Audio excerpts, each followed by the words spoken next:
আমরা সাধারণ মানুষকে বাদ দিয়ে ৭১ বানাবার চেষ্টা করেছি। অপ্রাতিষ্ঠানিক ইতিহাসই হচ্ছে ৭১-এর ইতিহাস। ৭১ তো লাইব্রেরি কেন্দ্রিক না, ৭১ তো একেবারে জীবন কেন্দ্রিক। আপনি যখন রিসার্চ করছেন, এরকম কোনো প্রচেষ্টা দেখেছেন এই ধরনের কোনো যুদ্ধক্ষেত্র বা বধ্যভূমি সংরক্ষণ করার কোনো প্রচেষ্টা, যাতে নেক্সট প্রজন্ম, তারপরের প্রজন্ম জানতে পারে যে এখানে কি হয়েছিল? বিভিন্ন সরকারের সময় ৭১-এর ইতিহাসকে বিভিন্নভাবে দেখা হয়। আওয়ামী লীগের বুদ্ধিজীবীরা খুব অপমানিত বোধ করতেন গন্ডগোলের বছর। আমি কিন্তু এটাকে ধারণ করি, কারণ গ্রামের সাধারণ মানুষের কাছে এটা গন্ডগোল বলতে সে ছোট করছে না, জনগণের প্রতিরোধটা খুব নম্র স্বরে উচ্চারিত হয়। এই চোখটা দিয়েই আমরা ৭১-কে দেখছি। পুরুষ হচ্ছে বীর আর নারী হচ্ছে একেবারে নাজুক, দুর্বল। আপনি কি মনে করেন যে এই যে ডিস্ট্রাকশন হয়, রাজনীতিকরণ হয় ইতিহাস নিয়ে, বিশেষ করে মুক্তিযুদ্ধের ইতিহাস নিয়ে, সেটা মানে মেনে নিতে হবে, চলতেই থাকবে? দেশপ্রেম মুক্ত ইতিহাস চর্চা করা দরকার। সেলিমুল্লাহর স্ত্রী উনি বলছেন তারা কিভাবে তার স্বামীকে মেরে ফেললো, কিন্তু একই সাথে বলছেন কিভাবে তাকে বাঁচিয়েছে একজন। যে মেরে ফেলেছে তারাও অবাঙালি, আমরা যাদেরকে বিহারি বলি, আর যে বাঁচিয়েছে কিন্তু সেও বিহারি। আমাদের তো মনে রাখা দরকার যে এই উর্দু ভাষাভাষীরাও ইতিহাসের ভিকটিম। ইতিহাস চর্চাটা রাজনীতির একটা অস্ত্রে পরিণত হয়েছে। রাজনীতি যখন ইতিহাস চর্চায় ঢুকে পড়ে তখন আর ওটার মা বাপ থাকে না।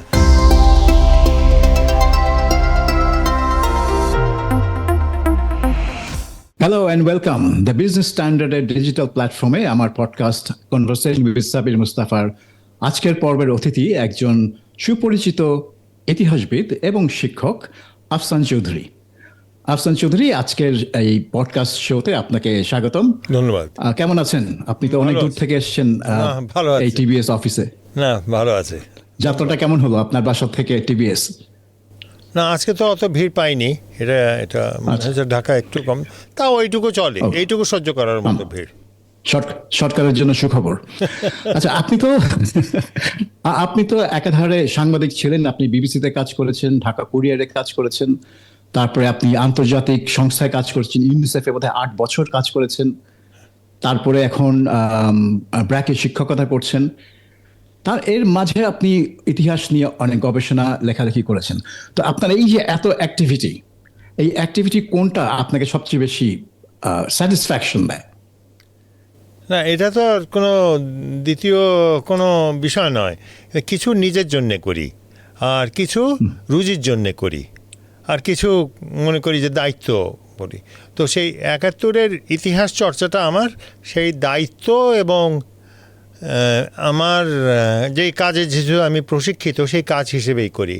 আমি কিন্তু ৭১ নিয়ে যে গবেষণা করি তা থেকে আমি ৫০০ টাকাও আমার পকেটে নিই না।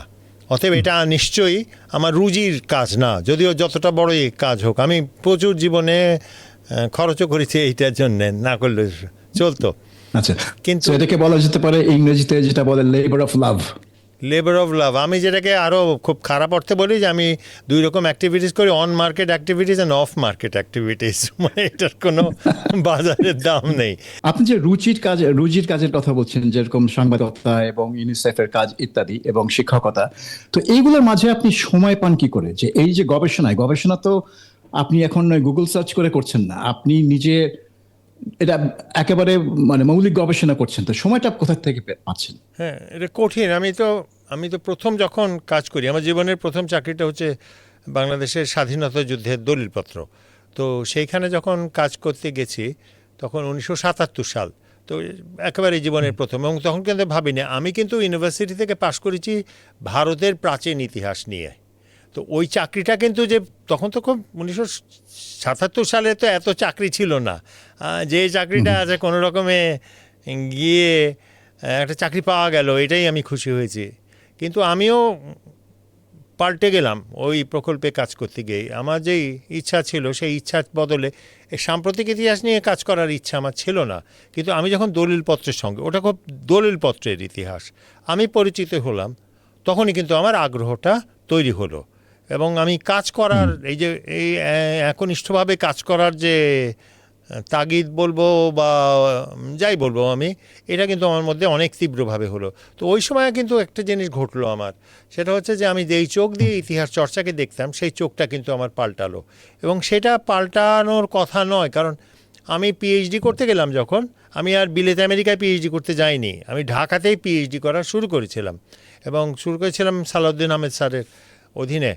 কিন্তু আমি দেখলাম যে উনাদের পিএইচডি সাধারণতই হচ্ছে লাইব্রেরি কেন্দ্রিক, আর ৭১ তো লাইব্রেরি কেন্দ্রিক না, ৭১ তো একেবারে এই জীবন কেন্দ্রিক। তো আমরা যখন ১৫ খণ্ড দলিল করলাম, আমরা দেখলাম যে কিছু খণ্ড আছে যেগুলো হচ্ছে মানুষের তথ্য, মানুষ কথা বলেছে বা এরকম জেনেছে। ১৫তম খণ্ডটা আমি অনেকটা কাজ করেছি, সেখানে অনেক সাক্ষাৎকার আছে। তখন ওই দলিলগুলো দেখতে গিয়ে আমার মনে হয়েছিল যে এই দলিলে নারী কই, এই প্রশ্নটা কিন্তু আমার তখন হয়েছে যে এখানে তো নাই, তো জনগোষ্ঠীর আর্ধেকের ইতিহাস তার মানে আমরা ছুঁয়েও দেখিনি ততটা। মানে নারী তো এখন নারী ৭১ বলতেই ধর্ষিত নারী, আর বাইরে মনে হয় নারীর কোনো পরিচিতিও আমরা খুঁজে পাই না।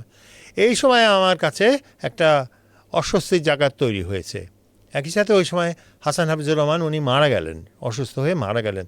তো আমার যে মনের এটা টান কোন সালে ছিল? এটা বোধহয় উনি মারা গেলেন বোধহয় ৮৩-তে। ৮৩। তো ৮৩-তে তখন কি ১৫ খণ্ড কমপ্লিট হয়েছিল না হয় না, তখনও কাজ চলছে, তখনও চলছে। আচ্ছা, আমি আচ্ছা। ৫-৬টা খণ্ড করেছিলাম, সেই ৬টা খণ্ডে আমার কাজ শেষ হয়ে গেছে। আমি থাকলে আরও খণ্ড করতাম, কিন্তু আমি তখন এই সাংবাদিকতা তো তখনও আমি করছি, মানে আমি খুব মানে সেটা সবাই যেটা করতো যে আমি ওটা তো সরকারি প্রকল্প ছিল, মানে যে আয় করতাম সেই আয় দিয়ে চলতো না। তো টিউশনি করতাম, সাংবাদিক করতাম, যাই করতাম। এর মধ্যে আমার বন্ধু এসে বললো যে একটা পত্রিকা করতে চায়। আমি খুশি হয়ে তার সঙ্গে ল পাস করেছিলাম। হ্যাঁ, ঢাকা কুরিয়ার আমি শুরু করে দিলাম। এইভাবেই শুরু হলো, এবং তারপরে আমি জাতিসংঘের ওই সুযোগটা পেলাম, আমি পেলাম। কি তখন আমার জাতিসংঘের কাজ করতে যাওয়ার আগেই সাংবাদিক হিসেবে কিন্তু আমি এই বিভিন্ন মানুষের বিভিন্ন স্তরের ৭১গুলো দেখার সুযোগ হলো। তো সেই অর্থে বলবো যে আমার প্রাতিষ্ঠানিক ইতিহাস চর্চা, মুক্তিযুদ্ধের ইতিহাস প্রকল্প এবং অপ্রাতিষ্ঠানিক সামাজিক ইতিহাস চর্চা তারপর থেকে শুরু হয়েছে। আমরা যদি একটু পিছনে যাই, ৭৭ সালে আপনি যখন এই হাসান হাফিজুর রহমানের প্রকল্পে কাজ শুরু করলেন, তো এখন বাংলাদেশের সম্পর্কে অনেকে বলে যে বাংলাদেশিদের সরকার বলেন, জনগণ বলেন, বুদ্ধিজীবী বলেন, সব স্তরেই তাদের ওই ইতিহাস জ্ঞানটা খুব কম। মানে একটা জিনিস যে প্রিজার্ভ করতে হবে, সংরক্ষণ করতে হবে, যেটা ব্রিটিশদের মধ্যে আমরা দেখি যে ছোটখাটো জিনিস তারা সংরক্ষণ করে এবং শত বছর ধরে সংরক্ষণ করে, বাংলাদেশিদের মধ্যে সেটা নাই। তো এই ৭৭ সালেও আপনার মুক্তিযুদ্ধের তথ্য জোগাড় করতে গিয়ে বা গণহত্যার যে তথ্য জোগাড় করতে গিয়ে আপনাদের কতটা মানে বেগ পেতে হয়েছিল, কতটা কঠিন ছিল এইসব তথ্য বা দলিল সংগ্রহ করা?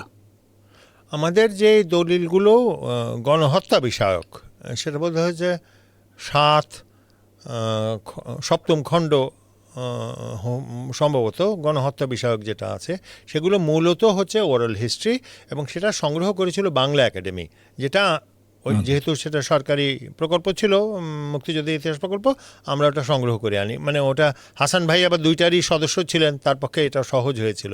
অথবা আমরা মাঠ পর্যায়ে গিয়ে যেটা বেশি গবেষণা যারা করেছেন, আমার কলিগ যারা ছিলেন, ইমাম রশিদ সাহেব, শাহ আহমেদ রেজার, ওয়াহিদুল হক, সেটা হচ্ছে সেনাবাহিনীর বিভিন্ন সাক্ষাৎকার তারা গ্রহণ করেছেন, সেনাবাহিনীর সদস্য। কিন্তু সেনাবাহিনীর দলিলও আমরা পাইনি। তো দলিল পাওয়ার কথা যদি আসে, তো আমরা বড় কিন্তু দলিলগুলো সরকার থেকেই পাইনি।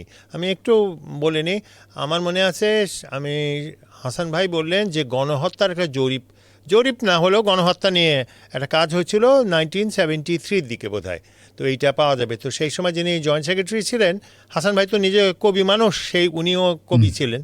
তো বললেন হাসান ভাইকে বিলেত যাওয়ার আগে যে সে বলেছে দেবে। তো আমি গেলাম, যথারীতি আমি গেলাম। তো সেই লোক আর দলিল আর খুঁজে পাওয়া যায় না। তারপরে আমাকে এই লোকটা এসে বলল যে ভাই ওই দলিল পাওয়া যাবে না, ওই দলিল আপনাকে দেওয়া হবে না, আপনি যতই ঘোরাঘুরি করেন না কেন, আপনাকে বলবেও না যে দেওয়া হবে না, কিন্তু আপনাকে দেবে না। তখন আমি বুঝলাম যে সরকার অনেক কিছুই দেবে না, অনেক কিছুই চেপে যাবে। আমি যেমন আমরা দলিল পেয়েছিলাম, সেটা হচ্ছে ইলিশ কমিশন রিপোর্ট, এটা ৫২ ভাষা আন্দোলনের ফায়ারিংয়ের ওপরে। তো সেই ভাষা আন্দোলনের ফায়ারিংয়ের উপরে দলিলটা আমি কিন্তু যেটা করেছিলাম, আমাদের একটা কী বলে জিরক্স মেশিন ছিল। তো আমরা বসে দুজনে, আমি আর রতনলাল চক্রবর্তী, ঢাকা ইউনিভার্সিটিতে প্রফেসর ছিলেন, রতনদা, আমি বললাম যে রতনদা, আমি ওই লোককে নিয়ে বসে চা খেতে থাকবো, আপনি ওই ইলিশ কমিশন রিপোর্টটাকে অফিসে নিয়ে গিয়ে জিরক্স করে আবার ফেরত দিয়ে দিবেন। তো রতনদা বললেন যে হ্যাঁ আফসান, এটা করা সম্ভব। বলে আমরা ওখান থেকে বের করে নিয়ে সেক্রেটারি থেকে পয়সা দিয়ে বের করে অফিসে জিরক্স করে বাসায় মানে সেক্রেটারিটা আবার ফেরত দিয়ে দিলাম। এভাবে নষ্ট হয়েছে। যেমন পররাষ্ট্র মন্ত্রণালয়ের দলিলগুলো যখন পেলাম, এবং ওই ফাইলগুলো খুবই গুরুত্বপূর্ণ, আমি জানি না এখন পেয়েছে কি না, হয়তো গোপনে রেখেছে।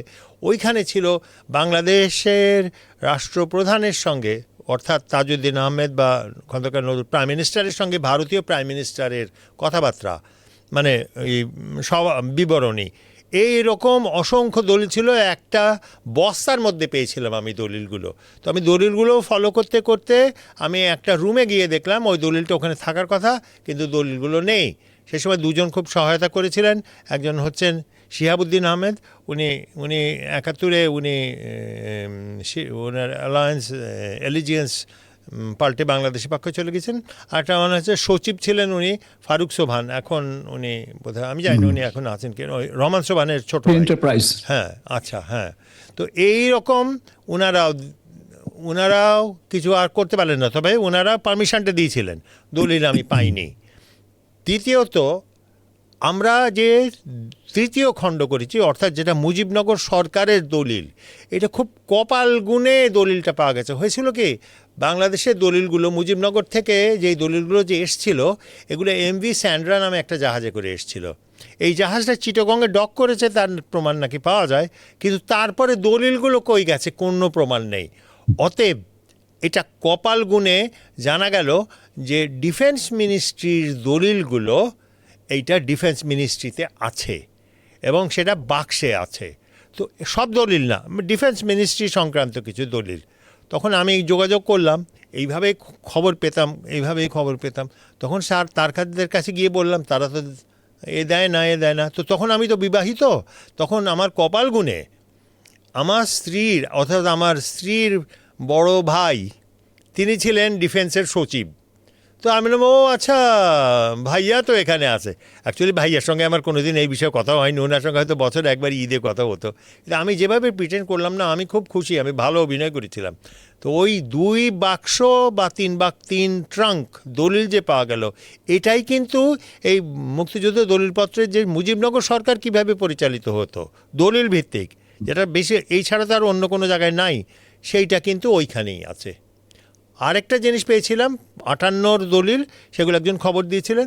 তখন আমি শিখে গেছি যে সরকার খালি দলিলে ওই অফিসিয়াল নোট চায়, এমনকি নোটটা কী বলেছে ওটাও জানতে চায় না, ওই নোট একটা থাকলেই হলো। তো ওই রকম ম্যানুফ্যাকচার্ড নোট মানে কি, জোড়াতালি দেওয়া একটা নোট দিয়েও আমি ওই ইন্টেলিজেন্স এজেন্সির ফাইলও পেয়েছিলাম 58 to 62। এইভাবেই কিন্তু দলিল পাওয়া আসলেই প্রায় অসম্ভব। তাহলে আপনাদের রিসার্চ এই যে 15 খণ্ড দলিলের যে রিসার্চ, সেটা কোন বছর পর্যন্ত, মানে কোন বছর থেকে শুরু হয়েছে? আমাদের প্রথম 2টা হলো পটভূমি। সেই পটভূমি হচ্ছে 1905 থেকে শুরু হয়েছে। তো মানে আমাদের যে বঙ্গভঙ্গ থেকে প্রামাণ্যকরণ কমিটি যেটা ছিলেন, সবাই ছিলেন এবং সবাই শিক্ষক এবং অসাধারণ কাজ করেছেন। এবং আমার মনে হয় আমার তো সবাই তো আমার স্যার। তো স্যাররা যেটা করতে পেরেছিলেন, যে নৈতিকতা নিয়ে তারা কাজ করেছিলেন, একেবারেই যাকে বলে যে তাদের তো কোনো লোভ ছিল না। ওটার প্রধান ছিলেন প্রফেসর মফিজুল্লাহ কবির, উনি ইতিহাস বিভাগের প্রধান ছিলেন। সালাউদ্দিন স্যার ছিলেন, আরও অন্যান্য যারা ছিলেন, তারা ভয় পায়নি কি বলবো, তারা তোষামোদও করেনি। যেমন একটা দলিল নিয়ে কথা হচ্ছিল যে শেখ সাহেবের যে ঘোষণাটা দেবেন কি দেবেন না, তো কবির স্যার বললেন, দেখো আমরা তো দলিল নিয়ে কাজ করছি, তো দলিল নিয়ে কাজ করছি মানে হচ্ছে যে যদি এইটাকে একটি গুরুত্বপূর্ণ ঘোষণা, এটার পক্ষে বিপক্ষে তো আমাদের কিছু বলার কিছু নাই, আমরা অন্তর্ভুক্ত করব যদি এটাকে সব বলা হয়। তো সরকারি অন্তর্ভুক্ত না করতে বললেন যে এটা তো সরকার কি ক্যান্সেল করেছে, তখন কিন্তু জিয়াউর রহমানের সরকার, এবং এই প্রকল্প কিন্তু জিয়াউর রহমানের প্রকল্প, এটা মনে রাখা দরকার। উনি বললেন যে এটা কি ক্যান্সেল করেছে কোনো সরকার কোনো ঘোষণা দিয়ে। তো আমি খুঁজে টুজে বের করলাম যে না, কোনো ঘোষণা দিয়ে ক্যান্সেল করেনি। বলে তাহলে আমরা অন্তর্ভুক্ত রাখবো। জিয়ার ঘোষণা যেটা আছে সেটাও অন্তর্ভুক্ত করা হলো। অর্থাৎ আমরা দলিলের মধ্যে ওই রকম ডিসক্রিমিনেশন করিনি, যতদূর সম্ভব যত দলিল পাওয়া গেছে যেটাকে গ্রহণযোগ্য মানের মনে হয় সেটার অন্তর্ভুক্ত করা হচ্ছে। এইটার কারণে আমাদের পক্ষে সুবিধা হয়েছিল এই কাঠামোগুলো কাট করতে। তো 1905 থেকে ওই যেদিন আক্রমণ হচ্ছে সেই রাত পর্যন্ত হচ্ছে প্রথম খণ্ড 1 আর খণ্ড 2, এবং তারপর থেকে হচ্ছে মুজিবনগর সরকার, এবং তারপরে বিভিন্ন ভাগ হয়েছে। 3 খণ্ড আছে সেনাবাহিনীর দলিল, এবং এই 3 খণ্ড আমি মনে করি খুব গুরুত্বপূর্ণ, 9, 10, 11। 1905 সাল থেকে আপনাদের দলিল এই দলিল। অগ্রসর হয়েছে। এখন দলিলের বাইরে আমি একটু যেতে চাই, হ্যাঁ। কারণ আমরা যেটা ইউরোপে দেখি বা আমেরিকায় দেখি, যখন কোনো বড় যুদ্ধ হয় যেটা তাদের জাতিকে একটা পরিবর্তনের দিকে নিয়ে যায়, সেখানে তারা অনেক যুদ্ধক্ষেত্র প্রিজার্ভ করে, সংরক্ষণ করে, এবং সেখানে অনেক স্কুলের ছেলেপেলেরা যায় ইতিহাস শেখার জন্য। তারপরে যেখানে গণহত্যা হয়েছে সেখানেও ওই বধ্যভূমিগুলা সংরক্ষণ করে। যেরকম জার্মানিতে প্রতিটা কনসেন্ট্রেশন ক্যাম্প সংরক্ষিত, সেখানে টুরিস্টরা তো যায়, সাথে সাথে স্থানীয় স্কুলের ছেলেপেলেরা যায়, যাতে তারা জানতে পারে যে তাদের দেশে কি হয়েছিল। তো বাংলাদেশে কি আপনি যখন রিসার্চ করছেন, এরকম কোনো প্রচেষ্টা দেখেছেন, এই ধরনের কোনো যুদ্ধক্ষেত্র বা বধ্যভূমি সংরক্ষণ করার কোনো প্রচেষ্টা, যাতে নেক্সট প্রজন্ম, তার পরের প্রজন্ম জানতে পারে যে এখানে কি হয়েছিল? আচ্ছা, এই প্রশ্নটা কিন্তু যতটা সহজ মনে হচ্ছে ততটা সহজ না। এর কারণ হচ্ছে যেসব পশ্চিমা দেশগুলি আছে, এগুলো হচ্ছে রাষ্ট্রিক পরিসরের বয়ান, অর্থাৎ রাষ্ট্র সেখানে খুব বড় একটা ভূমিকা পালন করে। কিন্তু বাংলাদেশে কিন্তু রাষ্ট্র সেই তুলনায় অনেক ক্ষুদ্র পরিসরের। সেইখানে এই বিষয়গুলো রাষ্ট্রিক হয় না, এই বিষয়গুলো সামাজিক। তো গ্রামের যে স্মৃতিধারণ আর শহরের যে স্মৃতিধারণ, রাষ্ট্রের যে স্মৃতিধারণ প্রক্রিয়া, এটা কিন্তু এক না। তো বাংলাদেশে প্রত্যেক দিনই খবর বের হয়, এবং আওয়ামী লীগ আমলে এই মুক্তিযুদ্ধ তথ্য সংরক্ষণের নামে অনেক প্রকল্প নেওয়া হয়েছে, মানে এর চেয়ে বেশি আর খরচ হয়, কিন্তু তারপরও সংরক্ষণ হয়নি। এর একটা বড় কারণ আমার মনে হয় সেটা হচ্ছে যে কারটা সংরক্ষণ করবে এবং কে সংরক্ষণ করবে, সমাজ থেকে কি এইটার কতটা আগ্রহ আছে, কতটা আছে। আমার সাথে আন্ডারে বলাটা ঠিক না, একটা মেয়ে থিসিস করলো আয়ারল্যান্ড এবং বাংলাদেশের, ও ভারতীয় মেয়ে, আয়ারল্যান্ড ও বাংলাদেশের শহীদদের স্মৃতির ওপরে, শহীদ সম্পর্কিত স্মৃতির ওপরে খুব ভালো কাজ করেছে, খুব জটিল কাজ, মেয়েটা অনেক কষ্ট করেছে। তো আয়ারল্যান্ডের সঙ্গে বাংলাদেশের পার্থক্যটা দেখেই বোঝা যায় যে সামাজিকভাবে বাংলাদেশের ৭১টা কিন্তু গ্রামের ৭১, এটা শহরের ৭১ না। তো শহরের আমরা অনেকগুলো রক্ষা করি, কারণ সেগুলো আমাদের সুযোগের মধ্যে পড়ে এবং সেটাকে রাজনৈতিকভাবে ব্যবহারও করা যায়। কিন্তু গ্রামের যে ৭১, সেটা কিন্তু যেই স্মৃতি, সেটা একেবারে ভিন্ন রকম স্মৃতি, এবং সেখানে তারা এটাকে রাজনীতিকরণের বাইরে গিয়ে দেখে। তো সেটার যেভাবে তারা সকল স্মৃতি সংরক্ষণ করে, সেই সকল স্মৃতির সংরক্ষণের অংশ হয়।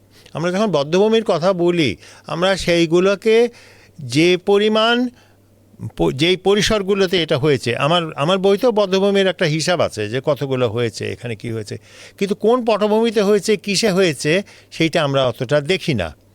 দ্বিতীয়ত যেটা হয় যে বিভিন্ন সরকারের সময় ৭১-এর ইতিহাসকে বিভিন্নভাবে দেখা হয়। আমি এটা লেখাও লিখেছিলাম যে এটা অন্তত 7টা ভার্সান আছে ৭১-এর, এরা প্রত্যেকটা সরকারের অধীনে ৭১ একটা আলাদা আলাদা আলাদা ৭১ হয়। তাতে বোঝা যায় যে ইতিহাসের প্রতি রাষ্ট্রের শ্রদ্ধা কম, মানুষের নিজের স্মৃতির প্রতি শ্রদ্ধা আছে, সে তার জীবনের বেঁচে থাকার প্রতি, টিকে থাকার প্রতি শ্রদ্ধাটা আছে। কিন্তু রাষ্ট্র যেহেতু এটাকে রাজনৈতিকভাবে ব্যবহার করে, সেই জন্যে মানুষের রাষ্ট্রের যে কোনো প্রচেষ্টা, স্মৃতি সংরক্ষণের প্রচেষ্টাকে একটা পর্যায়ে গিয়ে সেটা রুটি রুজিরও বিষয় হয়ে যায় কিছু মানুষের জন্যে, কিছু মানুষের জন্য এটা রাজনৈতিকভাবে ব্যবহার করার প্রোপাগান্ডার বিষয় হয়ে যায়, তার প্রতি একটা অনাস্থা জাগে। আমাদের দেশে মানুষকে একমত করা যায় না এই শহরের নাগরিক ভদ্রলোক মানুষদেরকে ৭১ নিয়ে, এটা তো দেখাই যাচ্ছে, প্রত্যেক দিনে হচ্ছে, গালাগালি গালাজ হচ্ছে। গ্রামের মানুষের কাছে কিন্তু এটা রাষ্ট্র গঠনের যুদ্ধ না, গ্রামের মানুষের কাছে এটা বেঁচে থাকার, টিকে থাকার এবং উত্তরণ করার সময়টা। এবং গত আওয়ামী লীগ আমলে যেমন একটা কথা নিয়ে আওয়ামী লীগের বুদ্ধিজীবীরাও খুব অপমানিত বোধ করতেন, গণ্ডগোলের বছর। আমি কিন্তু এটাকে ধারণ করি, যে কারণ গ্রামের সাধারণ মানুষের কাছে এটা গণ্ডগোল, গণ্ডগোল বলতে সে ছোট করছে না, সেটা রাজনৈতিক মুক্তভাবে তার জীবনে কী এসেছিল, সেই সময় শেখ চাষ করতে পারছে না, অসুবিধা হচ্ছে, খেতে অসুবিধা হচ্ছে, জিনিসের দাম কি বুঝতে পারছে না, হাতা মাথা নেই। যে কোনো সময় আর্মি আসতে পারে, আর্মি আসুক কি না আসুক, আর্মির ভয় তার জীবনটা পরিচালিত হচ্ছে। এবং এপ্রিল মাসের কিছু মে, কেউ বলে যে মে, আমি বলবো যে এপ্রিল মাসের শেষের দিকে, যেহেতু পাকিস্তানের সেনাবাহিনীর প্রধান কুষ্টিয়া গিয়ে ল্যান্ড করে বললেন যে হ্যাঁ সব শেষ হয়েছে, আমি ধরে নিচ্ছি এপ্রিল মে এইরকম সময়টা পাকিস্তান আর্মি প্রবেশ করেছে। কারণ পাকিস্তান আর্মি প্রস্তুত ছিল না প্রতিরোধ পর্বটা নিয়ে আমরা যথেষ্ট করি না, কিন্তু আমরা বলি যে সেনাবাহিনীর প্রতিরোধের কথা, বিডিআরের প্রতিরোধ, হ্যাঁ অবশ্যই তারা করেছে, আরও পুলিশের প্রতিরোধ ইত্যাদি আমার বইতেও আছে। কিন্তু তার সঙ্গে জনগণের প্রতিরোধটা খুব নম্র স্বরে উচ্চারিত হয়, এবং এইটা আমি মনে করি একটা বড় কারণ, যে মানুষ যদি ইনক্লুড না করে কাউকে, তাকে যদি নিয়ে না আসে ইতিহাসের পরিসরে, তো সেই ইতিহাসটা তো সে বয়ান তো সে ধরবে না। তার কাছে আমি একটা সার্ভের মতো করেছিলাম 3টা জায়গায়, ফরিদপুর, মাগুরা আর নোয়াখালী অঞ্চলে, যে যুদ্ধে গিয়েছিলেন কেন আপনি, এই 2013 কি 14 সালের দিকে যুদ্ধে গিয়েছিলেন কেন আপনি। একটাও কিন্তু ও যে রাষ্ট্র গঠনের জন্যে আমাদেরকে আলাদা দেশ গঠনের যুদ্ধে গিয়েছেন তা না, ওর প্রধান জিনিস ছিল যে আমার আত্মীয় স্বজনকে মেরেছে বা আমার পাশের গ্রামের মানুষকে মেরেছে, আমি প্রতিশোধ নেব। প্রতিশোধটা খুব গুরুত্বপূর্ণ ছিল। দ্বিতীয়ত আমার বেঁচে থাকতে হলেও আমাকে দরকার হবে, আমি যোদ্ধাদের কথা বলছি। তৃতীয়ত হচ্ছে যে আমার মেয়েদেরকে উঠিয়ে নিয়ে যেতে পারি। এই যে বিষয়টা, মেয়েদেরকে উঠিয়ে নেওয়ার বিষয়টা খুব নাজুক একটা বিষয়, কিন্তু এইটা আমাদের ইতিহাসকে খুব বড়োভাবে, যে কোনো ইতিহাসকে এইটাই প্রভাবিত করবে। আমরা তো ওইভাবে বয়ানটা তৈরি করিনি, আমরা তো সাধারণ মানুষকে আমাদের ইতিহাসের কেন্দ্রে রাখিনি, আমরা রেখেছি স্বল্প কিছু মানুষকে, এবং বলছি তাদের ইতিহাসটাই হচ্ছে গোটা জাতি। আমি অবশ্য জাতিতেই মনে করি না এটা প্রমাণযোগ্য, তো এই জন্যে, কিন্তু আমি বলছি যে এই দেশের জনগোষ্ঠীর, সকল জনগোষ্ঠীর মানুষের মধ্যে আমরা কিভাবে যে নারীর ইতিহাসটাকে আমরা একেবারেই বিলীন করে দিলাম। আমরা যেটা করলাম, যে বললাম যে নারী ধর্ষিতা হলে, আমরা ধর্ষিতা ছাড়া নারীকে আমরা সেক্সুয়ালাইজ করেছি এমন একটা পর্যায়ে যে নারী এর বাইরে কোনো ভূমিকা পালন করেনি। তার মানে আমি মনে করি আমার চোখটা নাই, দেখার চোখটা নাই। কারণ আমি বলছি, যদি এই মেয়েরা যদি সহায়তাটা না করতো, তাহলে বাংলাদেশে কি করে মুক্তিযুদ্ধ হতো। আমি কত উদাহরণ দেব যে মেয়েরা নিজেদেরকে, বয়স্ক কম বয়স্ক, নিজেদের ছেলে মেয়েদেরকে যেতে দিয়েছে, নিজেদের জানে যে চলে যাওয়ার পরে তার জীবনের সংসারটা ধ্বংস হয়ে যাবে, তারপরেও সে কিছু বলেনি, কষ্ট করেছে, আশ্রয় দিয়েছে। আমি একদিন বলছিলাম যে আশ্রয় হচ্ছে আমাদের 71। মানুষ এত কষ্ট জেনেও কি করে আশ্রয় দিল, এই শহরের মানুষ টিকলো কি করে। আপনি যদি অন্যদের জীবনে, এই আপনার পিছনে যে বইগুলো রয়েছে তাতেই আপনি দেখবেন, যদি সাক্ষাৎকার দেখেন, সেই সাক্ষাৎকারে তো প্রত্যেকে আশ্রয় পেয়েছে, প্রত্যেকে আশ্রয় পেয়েছে। খন্দকার সাহেব, এই যে উনি ডেপুটি চিফ অফ স্টাফ, উনি যখন গেলেন, গোয়াল ঘরে ফ্যামিলিটা উঠে চলে গেল, বললো যে আপনারা থাকেন, আপনারা শহর থেকে এসছেন। এই হচ্ছে বাংলাদেশ। আমি অন্তত 10টা উদাহরণ দিতে পারবো, বিধবা মানুষ যারা শুধুমাত্র মুক্তিযোদ্ধারকে আশ্রয় দেওয়ার জন্যে এমনভাবে অবস্থান নিয়েছে যাতে বাড়িতে কেউ ঢুকতে না পারে। একজন তার সমস্ত খাওয়া দাওয়া, সে হাঁস মুরগি পালন করতো, সব হাঁস মুরগি পালন করে মুক্তিযোদ্ধাদেরকে খাইয়েছে। কারণ যদি সে বাজার করতে যায়, সে তো গরিব মানুষ, এত কেন সে বাজার করতে যাইবে, ওদের নিরাপত্তার কথা চিন্তা করে সে করেছে। যুদ্ধের পরে গিয়ে দেখা গেছে সে মহিলা নাই, মরে গেছে। এই বয়ান আমি এত পেয়েছি, অসংখ্যবার, অথচ আমরা সেগুলোকে উল্লেখ করি না। আমরা কিছু এই প্রত্যেক দিনের এক খবর নিয়ে বা 2টা কথা নিয়ে আমরা ঝগড়াঝাটি করি। তো আমাদের ইতিহাস যে কাঠামো যেটা আমাদের নির্মাণ করার কথা, সেটা তো আমরা করিনি। আমরা সাধারণ মানুষকে বাদ দিয়ে 71 বানাবার চেষ্টা করেছি, এটাই হচ্ছে সমস্যা। আচ্ছা, এই নারী বিষয়ে আমি আসছি একটু পরে, তার আগে জাস্ট একটা আপনার একটা কমেন্ট যেটা আমার কাছে খুব ইন্টারেস্টিং মনে হচ্ছে। আপনি একজন ফিমেল পিএইচডি ক্যান্ডিডেটের কথা বলছিলেন যে আয়ারল্যান্ডের শহীদদের নিয়ে রিসার্চ করছে, এবং ইন্টারেস্টিংলি আয়ারল্যান্ডে ওই পিরিয়ডটা যখন তারা আইরিশ রিপাবলিকান আর্মি, ব্রিটিশ আর্মির বিরুদ্ধে সশস্ত্র প্রতিরোধ করছিল, তখন সেই পিরিয়ডটাকে তারা বলে দ্য ট্রাবলস। ঠিক বাংলাদেশে যেভাবে গন্ডগোল Just look at that, the just look troubles. at that. আমি কিন্তু একটা লেখাতে কালকে একটা লেখা আমার বের হচ্ছে, আমি ওখানে I use the word troubles without knowing this, আমি জানতাম না। ওটা কিন্তু মানে ওদের capital T the troubles. Exactly. তো তাহলে দেখা যাচ্ছে কি এইটাই তো খুব বড় একটা জিনিস তুমি বললে যে troubles is not a derogatory word, এটা কোনো অসম্মানজনক শব্দ না। গন্ডগোল, ও কিন্তু এটা অপমান করার জন্য বলছে না, মুক্তিযুদ্ধ কোনোটাকে ছোট করার জন্য বলছে না। ওর জীবনে এইটাই বাস্তবতা যে গন্ডগোল বলতে যেখানে খাওয়া দাওয়া না, পালট হয়ে গেছে। হ্যাঁ, গোটা জীবনটা ওলট পালট হয়ে গেছে। আমি মনে করি এইটাই হওয়া উচিত আমাদের মূলধারা। কিন্তু দুর্ভাগ্যবশত মূলধারা বলতে আমরা বোঝাই যে এই কয়েকজন নেতা, ক্যাবিনেট ওয়ালা, বড় বড় সেনাবাহিনী বা যাই হোক রণযুদ্ধ, আমরা জনযুদ্ধকে ধারণ করার মতো সমষ্টিগত মেধা হয়তো আমাদের প্রস্তুত তৈরি হয়নি। এর মধ্যে রাজনীতিকরণের ফলে এটা আরও দুর্বল হয়েছে, এটাই হচ্ছে সমস্যা। আচ্ছা, রাজনীতিকরণ নিয়ে হয়তো একটু পরে আসতে পারি, কিন্তু তার আগে আপনি একটা সিরিজ করেছিলেন বিবিসিতে, নারী ও ৭১। হ্যাঁ, তো এই আপনি যেই কথাগুলো বলছেন যে নারীদের যে অংশগ্রহণ যুদ্ধে বিভিন্নভাবে, তারা শুধু ভিকটিম না, তারা পার্টিসিপেন্ট, তারা সহযোদ্ধা, তারা যোদ্ধা। হ্যাঁ, তো এই বিষয়টা আপনি আপনার সিরিজে আপনি তুলে ধরেছেন যেভাবে আপনি বলছেন, কিন্তু এই জিনিসটা, এই সিরিজটা, আমি যদি বিবিসি সিরিজের কথা বলি, সেটা বোধহয় আমি বিবিসি যোগ দেওয়ার আগে আপনি করেছিলেন। তো এটা কিভাবে আসলো এবং কিভাবে আপনি আপনার রিসার্চ গুলো করলেন ওই সিরিজের জন্য? না, আমি তো করছিলাম এবং ওই সময় আমাকে বিবিসি কয়েকটা করেছে। বিবিসি খুব গুরুত্বপূর্ণ আমার জীবনে। বিবিসির এই আমার চর্চাকে সহায়তা করার জন্যে খুবই গুরুত্বপূর্ণ ভূমিকা পালন করেছে। ধন্যবাদ বিবিসি। এই কারণে বলছি যে বিবিসি হওয়াতে কি সুবিধা হতো, আমরা তো ওই সময় তো টেলিভিশন অত ছিল না। আমি যখন ৯০-এর দশকের, আমরা তো ৯০-এর দশকের বিবিসি, টেলিভিশন ছিল না, ছিল না। আমাদের কণ্ঠস্বর শোনা যেত, আমরা খুব পরিচিত মানুষ ছিলাম, আমরা বেশ একটা স্টার ভাব ছিল আমাদের। কোনো জায়গায় বললে কিন্তু আমাদের অনেকে ইজ্জত করে তথ্যগুলো দিত, কথা বলতো। তো আমরা যে এই জিনিসটা করতে ওই নারীদের বিষয়টায় যখন সাক্ষাৎকারের এলো, আমি তো জানতাম, আমরা তো যেহেতু মাঠ পর্যায়ের গবেষণা করছি এবং আমি তো জাতিসংঘে চাকরি ছেড়ে দিয়ে আমি তখন বিভিন্ন রকম কাজ করছি, কিন্তু তার মধ্যে মাঠে যাওয়াটা একটা অন্যতম কাজ। সেইখানে গিয়ে আমার যে অভিজ্ঞতা হচ্ছিল, এবং আমি এই সোহাগপুরের কথা আমার মনে আছে, সোহাগপুরে গিয়ে আমার মনে হচ্ছিল সবচেয়ে বড় বিষয় যেটা আমার কাছে লেগেছে সোহাগপুরে, ওই যে পাকিস্তান আর্মি তো এসে আক্রমণ করেছে, ওরা তো আমাকে বলেছে যে কী কারণে ওরা আক্রমণ করেছে বা কী কারণে এই ঘটনা ঘটেছে। তার চেয়ে বড় আমার কাছে মনে হয়েছিল ওই মানুষগুলো তো হেরে যায়নি। আমি কিন্তু সেই অর্থে কোনো ভূমিকাই না, ওই মানুষগুলো তো হেরে যায়নি। ওই মানুষগুলো, ওই 10ই শ্রাবণ আক্রমণটা হয়েছিল সোহাগপুরে আর্মির, পাকিস্তান আর্মি, এবং পাকিস্তান আর্মি ওখানে গিয়েছে, মেশিন গান বসিয়েছে, কারণ ওদেরকে খবর দিয়েছিল এখানে মুক্তিবাহিনীর ক্যাম্প। যেটা বারবার আমি পেয়েছি বিভিন্ন জায়গায় গিয়ে, যে মুক্তিবাহিনীর ক্যাম্প বললে পাকিস্তান আর্মি অনেক বিপদ মাথায় নিয়ে যাবার চেষ্টা করতো, মেরেছে। তো একটা মহিলা, আমি ভিডিও করেছি পরে, আমার একটা ভিডিও আছে, নাম তাহাদের যুদ্ধ।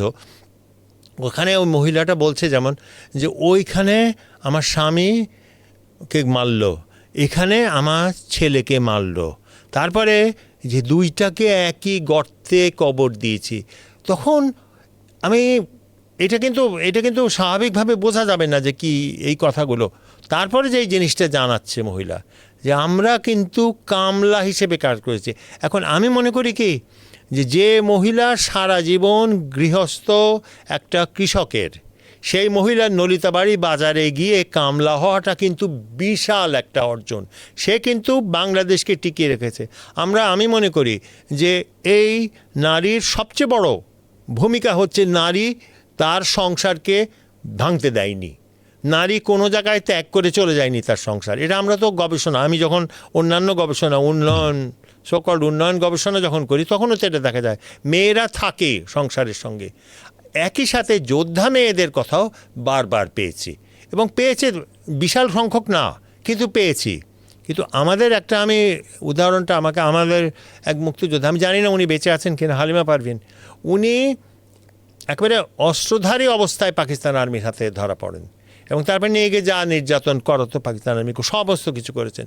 যুদ্ধের পরে বের হয়ে এসে যখন তিনি এক জায়গায় গিয়েছিলেন, তাকে এই পলিটিক্যাল কারণেই তখন তাকে পরিচয় করে দিয়েছে ধর্ষিতা নারী। তো উনি বলছেন, আমি ধর্ষিতা কেন বলছেন, আমি তো একেবারে রীতিমতো সশস্ত্র যোদ্ধা, বলতে না না আমাদের ধর্ষিতা নারী পাকিস্তানি কত খারাপ দেখাবার জন্য এইটা বলা দরকার। আমি মনে করি যে এইটা কিন্তু এই চোখটা দিয়েই আমরা ৭১কে দেখছি, যে পুরুষ হচ্ছে বীর আর নারী হচ্ছে একেবারে নাজুক দুর্বল। উল্টো কথা বহু জায়গায় পাওয়া যাবে যে পুরুষের বহুত নেককারজনক, কিন্তু মানুষ তো আর পাওয়া যাবে না যে লুটেরা। মানুষ কয়টা রাজাকার পাওয়া যাবে, কয়টা এই যে ৭১-এ যে ডাকাত বাহিনী কত বেড়ে গিয়েছিল চিন্তা করা যায় না, কিন্তু এখন আমরা নারী লুটেরা পাবো। তো আমি মনে করি এই চোখটা যদি আমাদের থাকতো তাহলে অনেক বেশি গ্রহণযোগ্য ইতিহাস আমরা। এখন তো ৭১-এর ইতিহাস নিয়ে গেলে এই যে সোশ্যাল মিডিয়াতে আমাকেও দেখলাম গালি দিচ্ছে, এই যে এই করেছে ইত্যাদি। এর কারণ হচ্ছে এটা রাজনীতিকরণ ঘটে গেছে। তার মানে ৭১ নিয়ে যে গবেষণা করছে নিশ্চয়ই কোনো দলের লোক হবে। এটা থেকে আমরা বেরোতে পারবো না, এবং এই কারণে লোকজনও সেইভাবে গবেষণা করেনি। কিন্তু বিবিসির কারণে আমি যেটা করতে পেরেছি, মুক্তভাবে গবেষণা করতে পেরেছি। যেমন তখনকার পরিস্থিতি আমার মনে হয় এখনকার চেয়েও হয়তো বেটার ছিল, এবং এর ফলে আমি যখন গবেষণাটাও করেছি বাংলাদেশ ৭১ ওই ২০ পর্বের বোধ হয়, সেখানেও তো আমার সুযোগগুলো হয়েছে বিকজ বিবিসির জন্যে। বিবিসি লোক শুনে কথা বলতে রাজি হয়েছে, এবং আমি মনে করি এটা একটা recognition of Sabir Mostafa also, যে গ্রামে গিয়ে আমি যখন একটা জায়গায় জরিপের জন্য গিয়েছিলাম 2013-র দিকে, তখন এক জায়গায় বলল যে আপনি হচ্ছেন এই, আচ্ছা শোনেন ভাই, সে সমস্ত সিরিজটা রেকর্ড করে রেখেছে। তখন আমার মনে হচ্ছিল গ্রামের মানুষ, সে তো তার কথাই শুনতে চায়, সে যে কে সেটা তো শুনতে চেয়েছে, সে পেয়েছে, সেই জন্যেই তার কাছে এটা গুরুত্বপূর্ণ। এবং আমি মনে করি সেই জন্যে যে বিবিসির যে ভূমিকা, আমাদের যে বড় যে আমি ওই ৭১ পিডি এইখানেও যেটা আছে যে ওখানে গণমাধ্যম, আন্তর্জাতিক গণমাধ্যমের ক্ষেত্রে বিবিসির ভূমিকা সবচেয়ে গুরুত্বপূর্ণ, এবং সেই ভূমিকাটা কেবলমাত্র যুদ্ধের সময় ছিল না, যুদ্ধের পরবর্তীকালেও ৭১-এর ইতিহাসের ক্ষেত্রে সবচেয়ে বড় ভূমিকা পালন করেছে। সবচেয়ে মজার ব্যাপার হচ্ছে যে আমি যখন বিভিন্ন বিবিসিতে থাকতে বিভিন্ন শ্রোতা টম্মেলনে শ্রোতাদের সাথে আলাপচারিতা করতাম, অনেকেই বলতো যে তাদের বাবার কাছে শুনেছে, এরা শ্রোতারা মূলত ইয়াং পিপল যারা আসতো, কিন্তু তাদের বাবাদের কথা বলতো যে তারা তো মনে করে যে বিবিসি আমাদের পক্ষে কাজ করেছে। তা আমি তাদেরকে বুঝাতাম যে দেখেন, আমি কিন্তু ওই ৭১-এ যেসব ব্রডকাস্ট হয়েছে, আপনার মার্ক টালি বলেন বা অন্যান্যদের যেই স্ক্রিপ্ট, সেই স্ক্রিপ্ট পড়ে আমি কিন্তু এখানে কোনো পক্ষপাতিত্ব খুঁজে পাইনি। এরা খুবই ইম্পার্শাল এবং অবজেক্টিভলি রিপোর্ট করেছে। কিন্তু যেহেতু বাংলাদেশে কি হচ্ছে বা পূর্ব পাকিস্তানে কি হচ্ছে সেই কথাটা যেহেতু বিবিসি প্রচার করছে বস্তুনিষ্ঠভাবে, সেটাই ছিল বাংলাদেশের পক্ষে। হ্যাঁ, এবং সেটার জন্য তারা মনে করতো বিবিসি বাংলাদেশের পক্ষে, কিন্তু আসলে বিবিসি একেবারে স্ট্রেট ডাউন দ্য লাইন। আমি একবারে এই কথাটাই বলেছি, এবং সবচেয়ে বড় কথা হচ্ছে কি, বিবিসির যে ভাবমূর্তি ছিল, এই ভাবমূর্তিটা বলেছিল বলেই তো মানুষ শুনেছিল। এটা তো নিশ্চয়ই জানা যে বিবিসি বাজার বলে একটা জিনিস ছিল। অ্যাকচুয়ালি ৭১-এ রেডিওটা খুব বড় ভূমিকা। বাংলাদেশের স্বাধীন বাংলা বেতার কেন্দ্র হচ্ছে রাষ্ট্রের একমাত্র পদচিহ্ন। এই অকুপাইড বাংলাদেশে হচ্ছে স্বাধীন বাংলা বেতার কেন্দ্র। সবাই স্বাধীন বাংলা বেতার কেন্দ্র। বাংলাদেশের গণমাধ্যম কোনোদিন ৭১-এ যতটা সফল হয়েছে ততটা সফল হতে পারেনি, এবং গণমাধ্যমের ভূমিকাটা এইখানে এই জন্য গুরুত্ব। তো আমাদের একটা বইও আছে যে আন্তর্জাতিক ও জাতীয় গণমাধ্যম, সেখানে তো পরিষ্কার যে বিবিসির ভূমিকা কি বা স্বাধীন বাংলা বেতার কেন্দ্রের ভূমিকা কি। এবং ওই যে এই ভাষায় স্বাধীন বাংলা বেতার কেন্দ্র থেকে মনে করা যাক এমআর আখতার মুকুল ভাই যেভাবে কথা বলেছে, ওইটা কি আধুনিক সুশীল ভদ্রলোকের মিডিয়াতে কথা বলতে পারবে না। এই যে মানুষের কাছে চলে যাওয়াটা সম্ভব হয়েছিল কারণ তারা ইন্ডিয়াতে ছিল, এটা মুক্তভাবে করেছিল, এবং তারা বুঝতে পেরেছিল অপ্রাতিষ্ঠানিক গণমাধ্যম প্রাতিষ্ঠানিক গণমাধ্যমের চেয়ে অনেক বেশি সবল। মানুষ তাকে নেয়, মানুষ এত বোকা না। এবং এই কারণেই বিবিসি কোনো অবিশ্বাসযোগ্য খবর দিত না বলেই আমাকে এমআর আখতার মুকুল ভাই বলেছিল যে আমরা যে খবর পেতাম হয়তো একটু বাড়াতাম, বেশি বাড়াবার চেষ্টাও করতাম না, কারণ মানুষ অবিশ্বাস করবে, মানুষ এত বোকা না।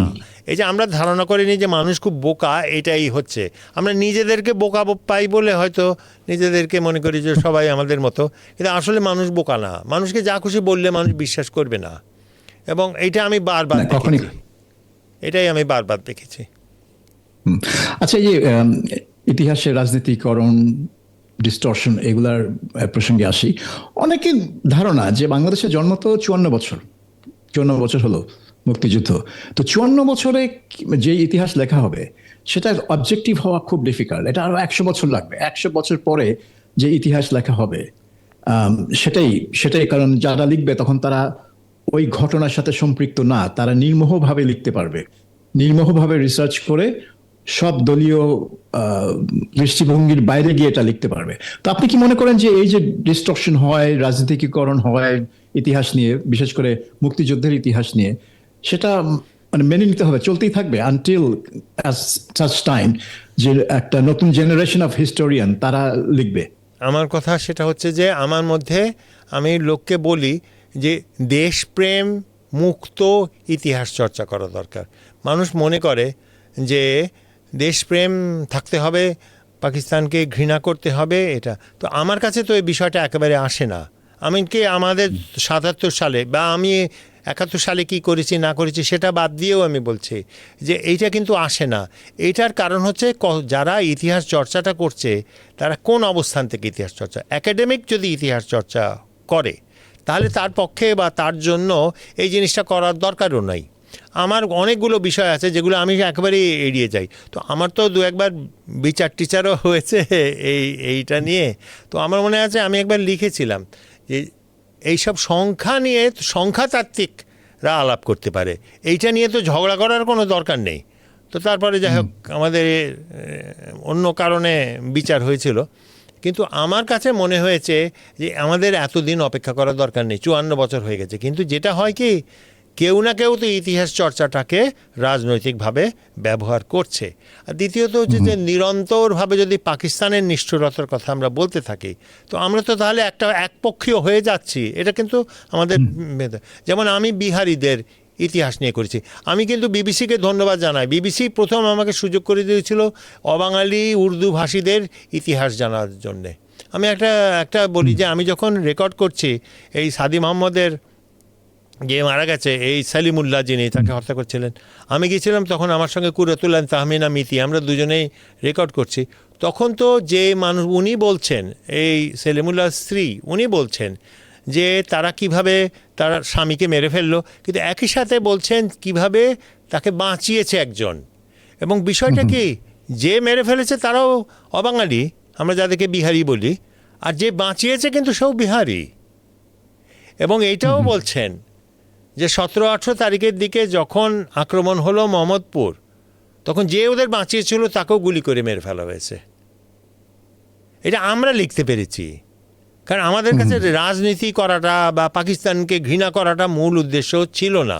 তো আমি মনে করি না যে একেবারে পারেনি, আমার মতো হয়তো কয়েকজন করেছে, কিন্তু আমাদের চর্চাটা আমার মনে হয় যে প্রক্রিয়ার মধ্যে হয়তো দলিল ছিল বলে, হয়তো দলিল দেখেছি বলে আমি নিজে আমাকে একজন বলেছিল, আমি যে দেখো আমার অহংকারটা হচ্ছে আমি জান বাঁচিয়েছি।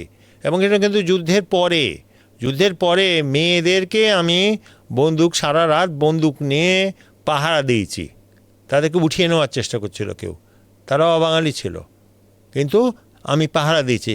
এবং যে কারো হোক এরকম অসংখ্য ঘটনা ঘটেছে। আমি বলি যে অসংখ্য মানুষ আছে যারা নির্মোহ ইতিহাস শুনতে রাজি আছে, কিন্তু নির্মোহ ইতিহাসের তো আর বাজার নেই, সেই জন্য লেখে না। তো আমাকে যেমন জিজ্ঞেস করে লোকে যে ভাই এটাতে কী হবে, আমি মনে হয় আমি একজনের জন্যে ইতিহাস লিখি, সেটা হচ্ছে যে আমি নিজের জন্য, আমার দরকার নেই। কিন্তু আমি এই জন্য মনে করি খুব গুরুত্বপূর্ণ হচ্ছে তথ্যগুলো সংরক্ষণ করে রাখা। আমি যতটা পেরেছি আমি করেছি, আমি হয়তো আর বেশি আর পারবোই না করতে। আমি ৭১ পিডিয়া করছি একটা ৭০০ পৃষ্ঠায়, যাতে পোলাপান তো কেউই তো আর পড়তে চায় না, তো পড়তে চায় না যেহেতু আছে ৭০০ পৃষ্ঠায় গোটা ৭১-এর একটা ইতিহাস। তো সেইখানেও একেবারে নির্মোহভাবে আমাদের তো মনে রাখা দরকার যে এই উর্দু ভাষাভাষীরাও ইতিহাসের ভিকটিম। তো এরা ইতিহাস চর্চা না করে, যারা অনেক ক্ষেত্রে ইতিহাস চর্চা করছেন, তারা হচ্ছে অন্যান্য হয়তো ওই প্রাতিষ্ঠানিক যে প্রশিক্ষণটা দরকার ইতিহাস চর্চা, সেটা হয়তো তাদের হয়নি। আর এখন এত রাজনীতিকরণ হয়েছে, কেউ এই পক্ষের না হলে ওই পক্ষের না হলে তারা বোধহয় ইতিহাস চর্চাটা রাজনীতির একটা অস্ত্রে পরিণত হয়েছে। আমরা কিন্তু পশ্চিমা বিশ্বেও দেখি ইদানিং যে দ্বিতীয় বিশ্বযুদ্ধ, যেটা মাত্র ৮০-৮৫ বছর আগের ঘটনা, সেটা নিয়ে তো অসংখ্য বই লেখা হয়েছে, অসংখ্য সিনেমা, অসংখ্য ড্রামা, আপনার ফিকশন, ফ্যাক্ট সব মিলিয়ে এটা মানে এটা একটা বিরাট ইন্ডাস্ট্রি সেকেন্ড ওয়ার্ল্ড ওয়ারকে ঘিরে, বিশেষ করে ব্রিটেনে। কিন্তু এখানে দেখা যায় যে এরা যে ইতিহাস লিখেছে সেখানে নিজেদের কীর্তিটাই সবচেয়ে বড় করে দেখানো। এবং এখন যেহেতু পশ্চিমা বিশ্বের সাথে রাশিয়ার একটা গন্ডগোল চলছে, সেহেতু সোভিয়েত ইউনিয়নের যে কন্ট্রিবিউশন জার্মানিকে ডিফিট করার জন্য, মানে জার্মানি তো ডিফিটেড হয়েছে ওয়েস্টার্ন ফ্রন্ট মানে ইস্টার্ন ফ্রন্টের সোভিয়েত ইউনিয়নের কাছে, পরাজয় মানে যখন পরাজয় নিশ্চিত তখন এদিক থেকে ব্রিটেন, আমেরিকা, ফ্রান্স আবার দ্বিতীয় ফ্রন্ট খুলেছে। কিন্তু এখন ভাব দেখানো হয় যে সোভিয়েত ইউনিয়ন একটা কালপ্রিট ছিল। অনেকে বলে যে সোভিয়েত ইউনিয়ন মানে মানে ফ্যাসিজমের বিরুদ্ধে যুদ্ধ করে না। তো এই ধরনের একটা ডিসটরশন এইখানে চলে আসছে মানে বর্তমান রাজনীতির প্রেক্ষাপটে। অর্থাৎ এই যে মানে মানে মানে কারেন্ট পলিটিক্সের প্রেক্ষাপটে যে হিস্ট্রিকে ডিস্টর্ট করার মানে প্রবণতা, এটা তো শুধু বাংলাদেশে না, এটা তো এই সারা বিশ্ব। এবং আমার মনে হয় এইটাই হচ্ছে মূল কথা। রাজনীতি যখন ইতিহাসে ঢুকতে পারে, ইতিহাস চর্চায় ঢুকে পড়ে, তখন আর ওটার মা বাপ থাকে না। এখানে আমার উল্লেখ করা হচ্ছে যে আমি যখন মুক্তিযুদ্ধের ইতিহাস প্রকল্পে কাজ করছি, আমরা যে ইতিহাস পড়ছি সেখানে কিন্তু পরিষ্কারভাবে আমরা পড়েছি, এই রেনান মার্টিন বলে একজন ভদ্রলোক ছিলেন, তার বইটা আমাদের প্রেসক্রাইব বই ছিল, সেখানে তিনি দীর্ঘভাবে আলাপ করছেন যে দ্বিতীয় মহাযুদ্ধে মূল জার্মানিকে কিছুটা হলেও প্রমোট করছিল পশ্চিমারা, কারণ তারা ভাবছিল যে সোভিয়েত ইউনিয়নকে তারা পরাজিত করবে, অর্থাৎ তাদের প্রধান শত্রু ছিল সমাজতন্ত্র। এবং আমেরিকানরা যে আইসোলেশনিস্ট পলিসি ছিল সেটা তো পরে দলিলে বেরিয়ে হয়েছে। সেইখানে দলিলে দেখা যাচ্ছে যে তারা অপেক্ষা করছিল ইউরোপ কখন জার্মানির হাতে মার খেতে খেতে একটু দুর্বল হবে, তারপরে ঢুকবে, যাতে করে তার ইকোনমিক কম্পিটিশনটা কমে যায়। তো এইটা তো আছেই তো, কিন্তু কথা হলো আমি আমার মেধা দিয়ে যদি বিচার করতে রাজি থাকি, তাহলে আমি আমার ইতিহাসটা, আমি তথ্য, এই জন্য আমি যেটা চেষ্টা করি, যে মডেলটা অনেকেই পছন্দ করেন না, বিশেষ করে একাডেমিক ইতিহাসবিদরা, আমি আমার কোনো বক্তব্য দিই না, আমি শুধু তথ্য দিই, এবং তিনটাতেই এবং এই তথ্যগুলো বিভিন্ন সময় বিবিসির হয়তো সিরিজ করতে গিয়ে, কাজ করতে গিয়ে আমি সংগ্রহ করেছি যে আচ্ছা সে বললো এইটা হয়েছে, তো গ্রামে কী জিনিসটা থাকে। আমার একটা বই আছে নাম গ্রামের ৭১। গ্রামে কী থাকে? খাওয়া দাওয়ার কী অবস্থা ছিল, আচ্ছা বাজারের কী অবস্থা ছিল, কৃষির অবস্থা কী ছিল, উৎসবের কী অবস্থা ছিল, পালিয়ে যাওয়া, আশ্রয় পাওয়া, যুদ্ধ, সব কিছুই থাকুক, তথ্য যদি থাকে তাহলে আর হয়ে থাকে। কিন্তু আমাদের ইতিহাস চর্চার বিষয়টা কি, একাডেমিক ইতিহাস চর্চা হচ্ছে কিছু একটা বক্তব্য দিয়ে নিজের বক্তব্যটাকে প্রমাণ করার প্রচেষ্টা। তার কারণে চাপটা আরও বাড়ে। এবং এত বই লিখে, বিলেত আমেরিকায় তো এত বই লিখে গেলে নতুন কি লিখবো আমি, এটা মাস্টারদের কিন্তু জীবনের খুব অনেক কষ্ট। এটা আমরা যেহেতু মানে এটার বাইরে থাকে, এই বলয়ের বাইরে, আমাদের জন্য অসুবিধা। ওকে তো নতুন কিছু লিখতে হবে একটা ডিগ্রি পেতে হলেও, এই জন্য এই নতুন ডিগ্রি পেলে নতুন একটা বিষয় খুঁজে বার করে। কিন্তু ইতিহাস চর্চাটা যদি সামাজিক হয়ে যায় তাহলে তখন এটা থাকে না। সমাজের মানুষের মধ্যে কিন্তু দ্বন্দ্ব অনেক কম ইতিহাসকে নিয়ে, অনেক কম। এটা সুশীলদের, রাষ্ট্রিক পরিসরে যারা আছে তাদের মধ্যে দ্বন্দ্ব, সাধারণ মানুষের মধ্যে এই বিষয়গুলো নিয়ে দ্বন্দ্ব অনেক কম। আপনি তো যেটা আমরা শুনলাম যে ৭১ নিয়ে আপনার মূল গবেষণা, কিন্তু ৭১-এর পরবর্তী বাংলাদেশ ৭২ থেকে ২০২৫, ২৬, ২৭, ২০২৫ যদি ধরি, এই কন্টেম্পোরারি বাংলাদেশ নিয়ে আপনার এই গবেষণা করার কোনো প্ল্যান বা ইচ্ছা আছে কিনা? না, আমি তো সারাক্ষণই গবেষণা করি, যেহেতু এটা আমার পেশার অংশ।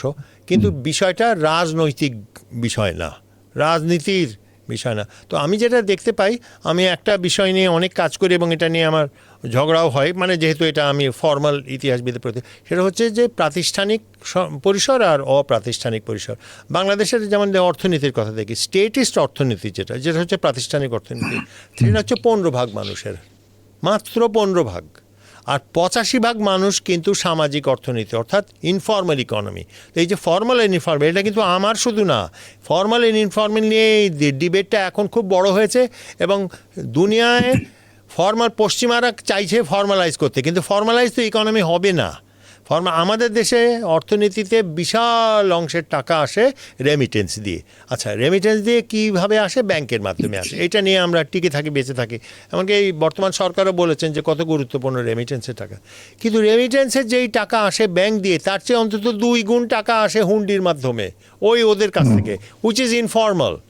গ্রামে গেলে আমি মনে করি, আমার কালচারাল শক যেটা হয়েছিল, আমি খুলনার একদিকে একটা গ্রামে গেছি, অন্য গবেষণা, আমি ওই গ্রামের অবস্থা নিয়ে আর একটা গবেষণা করছিলাম, অন্য সম্পূর্ণ রকম ভিন্ন।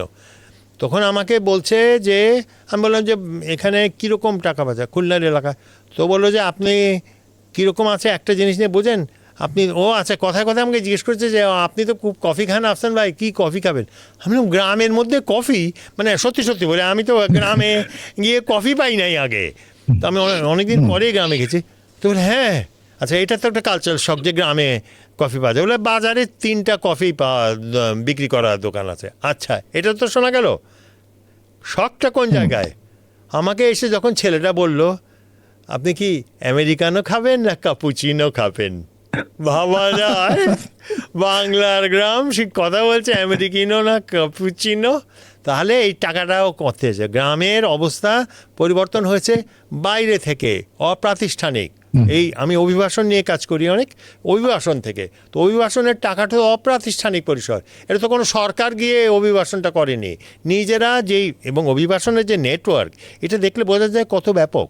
অভিবাসনের নেটওয়ার্কটা এই আত্মীয় স্বজনরাই যাচ্ছে, খবর দিচ্ছে, ঘুষ দিচ্ছে, এ করছে। এবং সেই কারণে আমি মনে করি আমাদের দেশের যেই গবেষণাটা করি আমি, রাজনীতি নিয়ে কি হলো না হলো, আমি মনে করি এখানকার যেটা আমরা সরকারি পরিসর বলি বা এটাও যথেষ্ট প্রাতিষ্ঠানিক না, যথেষ্ট প্রাতিষ্ঠানিক না। যেই সব জিনিস থাকা দরকার সেই জিনিসটা নাই, হবে হয়তো একদিন, আমি জানি না, আমার আগ্রহ নাই। অপ্রাতিষ্ঠানিককে আমাদের বোঝা দরকার। যে পরিমাণ টাকা গ্রামে আছে, বিনিয়োগেরও সুযোগ কম, এবং সেই কারণে অনেক বাজে বিনিয়োগ হয়, অনেক রকম চুরি বাটপারি হয়। কিন্তু গ্রামে যে ক্রেডিটের যে স্ট্রাকচারটা তৈরি হয়ে গেছে সেটা খুব বিশাল। কিন্তু ও বিনিয়োগ যদি করতে পারতো তাহলে এই প্রাতিষ্ঠানিকরণও হয়তো অনেকটা সহজ হতো। কিন্তু আমি তো বিনিয়োগ করতে গেলেই তো দুর্নীতি এবং হ্যাঁ চাঁদাবাজি, নানান সমস্যার সামনে, নানা ধরনের সমস্যা। এবং ওখানে গিয়ে একজন আমাকে যেটা বলছিল যে গ্রামের বহু মানুষ আছে বাড়িতেই হয়তো 1 কোটি টাকা আছে, কারণ গ্রামে অনেক রকম ব্যবসা বেড়েছে, কমার্শিয়াল এগ্রিকালচার যেটা অনেক বেড়েছে। দারিদ্র আছে, কিন্তু দারিদ্র আগের চেয়ে অনেক কম, অনেক কম। এটা আমরা মানতে চাই আর না চাই, এটা কিন্তু সরকারি কোনো প্রচেষ্টার কারণে না, এটা কিন্তু গ্রামের মানুষের নিজের প্রচেষ্টার কারণে দারিদ্র কমেছে। তো এই অবস্থায় আমি মনে করি অপ্রাতিষ্ঠানিক ইতিহাস, আর 71-এর ইতিহাসও কিন্তু তাই, অপ্রাতিষ্ঠানিক ইতিহাসই হচ্ছে 71-এর ইতিহাস। ওই গ্রামের মানুষটাকেই জিজ্ঞেস করলেই তো বোঝা যায় ও কী করেছে, ও কি অপেক্ষা করেছে নাকি যে এই কখন কি হবে। এবং আমি মনে করি গ্রামের মানুষের ইতিহাসের স্বীকৃতিটা আমি মনে করি সবচেয়ে বেশি আমি শুনেছিলাম যে মানুষের কথা আমি বারবার বলি, এবং এতে বিবিসি আসে। আমি জানি না বিবিসির যেহেতু ওরা কি মেশিন ইউজ করে, আমি এইটা 2001 সালে আমাকে বলা হলো যে নতুন টেপ রেকর্ডার ইন্ট্রোডিউস করা হয়েছে। তা আমাকে বিলেতে নিয়ে যাওয়া হলো টেপ রেকর্ডার চালানো শেখাতে, এইটাই। এবং আমি খুব গর্বের সঙ্গে বলতে পারি তাও আমি শিখতে পারিনি, কিন্তু যাই হোক আমি ইন্ডিয়ায় গিয়ে বিভিন্ন সাক্ষাৎকার নিয়েছিল, এই সমর সেন সহ আরও অনেক। যার সাক্ষাৎকারটা গুরুত্বপূর্ণ ছিল সেটা হচ্ছে জেনারেল জগজিৎ সিং জেনারেল জগজিৎ সিং আরোরার যে সাক্ষাৎকারটা। তো সাক্ষাৎকারটার সময় ওই টেপ রেকর্ডার আবার গেছে আটকে, তো আরোরাও একটু আমাকে হেল্প করার চেষ্টা করছে টেপ রেকর্ডার। তখন হেল্প করতে করতে একটা কথা বলেছে যে তুমি কি ভাবো এই যে তোমরা এত সেনাবাহিনীর কথা জিজ্ঞাসা করতে আসো, তুমি কি ভাবো সেনাবাহিনী, যৌথ বাহিনী বাংলাদেশে প্রবেশ করতে পারতো যদি কৃষক না অনুমতি দিত? আমি এত বড় স্বীকৃতি কোনো বড় ওই রকম নেতৃস্থানীয় মানুষের কাছ থেকে শুনিনি। সে স্বীকার করে নিচ্ছে, বলো ওরা যদি না বলতো আমরা ঢুকতে পারতাম। তো তাহলে এই যে ভূমিকা, ইতিহাসের যে ভূমিকা হয়, প্রাতিষ্ঠানিক শক্তিও নড়তে পারে না অপ্রাতিষ্ঠানিক শক্তির অনুমতি ছাড়া। এটা হচ্ছে আমাদের 71-এর ইতিহাসের মূল অ্যাঙ্গেল। কিন্তু দুর্ভাগ্যবশত আমরা সেটা চর্চা না করে আমরা প্রাতিষ্ঠানিক এই রাজনীতিতে কে কী করেছে, এটা নিয়ে। আফসান চৌধুরী, আমার মনে হয় আপনার এই শেষ কথা, জেনারেল অরোরার সেই কথা দিয়েই আমাদের এই পডকাস্ট আজকে শেষ করব, কারণ এরপরে আর কোনো কিছু টাচ করা ঠিক হবে না। ধন্যবাদ আপনাকে, ধন্যবাদ আফসান চৌধুরী। বিশেষ করে ধন্যবাদ এই কারণে যে আপনি এডিটর ছিলেন, আমি যখন বাংলাদেশ 71 সিরিজটা করতে পেরেছিলাম। আপনাকেও ধন্যবাদ। এটা আমার সৌভাগ্য ছিল। এটা আমার মনে হয় কোনো এডিটরই এটা হাতছাড়া করতো না, এই সিরিজ। Thank you. ধন্যবাদ আফসান চৌধুরী, আমাদের পডকাস্টে অংশ নেওয়ার জন্য আপনাকে আবারও অনেক ধন্যবাদ।